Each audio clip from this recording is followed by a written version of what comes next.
The Nimitz-class aircraft carrier USS George Washington, named after the first President of the United States and famed general in the Revolutionary War, was commissioned July 4, 1992. With an overall length of 1,092 feet and weighing over 100,000 tons, the carrier can reach a top speed of 30 knots. To give an idea of the variety of services available aboard, there are 2 large mess decks, 3 gyms, a full-service dental clinic, and even a coffee shop. Truly getting a sense of the gargantuan size of the ship, however, requires you to step foot on the flight deck. It measures 4.5 acres and a length of over 3 football fields. Between the years of 1993 and 2000, the ship conducted several deployments through the 5th and 6th Fleet, and in September 2001, George Washington was deployed to New York City to provide air defense following the September 11th terrorist attacks. A piece of steel from the fallen Twin Towers remains on display in the Chief's Mess as a solemn reminder of that day and the ship's contribution to our nation's security. USS George Washington had roles in the post-9/11 war in Afghanistan and the war in Iraq, participating in Operation Enduring Freedom in 2002 and Operation Iraqi Freedom in 2004. In 2006, working alongside Southcom, George Washington participated in counter-drug operations in the Caribbean during Partnership of the Americas, and in 2008, George Washington departed Norfolk for its new home port of Yokosuka, Japan, soon to become the first nuclear-powered aircraft carrier to be forward deployed. Once off the Pacific coast of South America and on its way to Hawaii to turn over with the USS Kitty Hawk, tragedy struck as a fire broke out aboard the ship.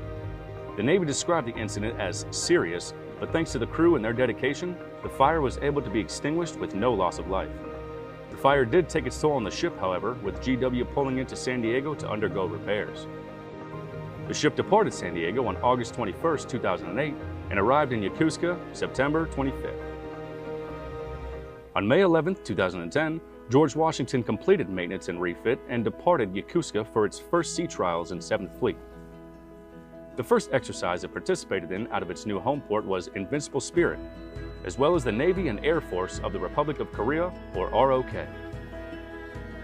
In 2011, GW is one of several ships that participated in disaster relief for Japan after the Tohoku earthquake and tsunami, and in 2013, the ship and its crew deployed to the Philippines after Typhoon Haiyan to expand search and rescue operations, provide medical care, and deliver supplies using its 21 embarked helicopters.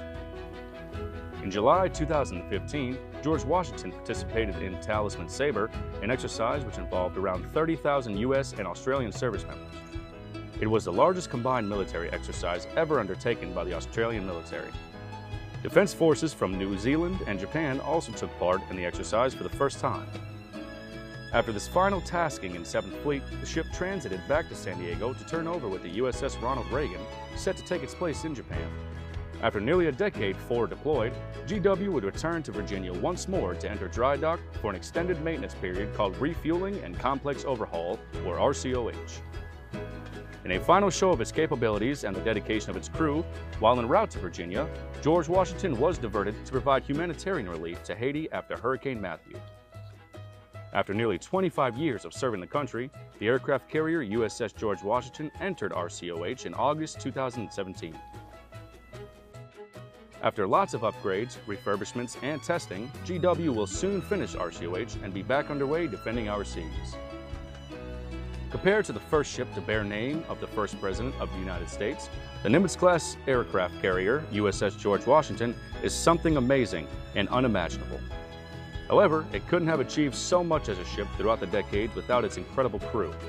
We wish USS George Washington another 30 years of greatness.